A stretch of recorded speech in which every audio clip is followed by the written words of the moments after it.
881 centimeters in feet? First of all, we need to know the value of 1 centimeter in feet. It's always 1 centimeter equals 0.03280839895 feet. Now we have to multiply 0.03280839895 by 881.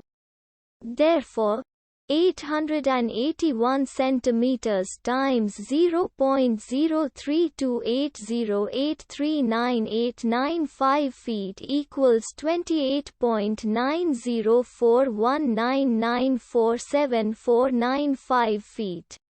So, in other words, 881 centimeters equals 28.904199479495 feet.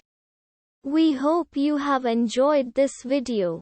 Please like and subscribe to our channel for more videos like this.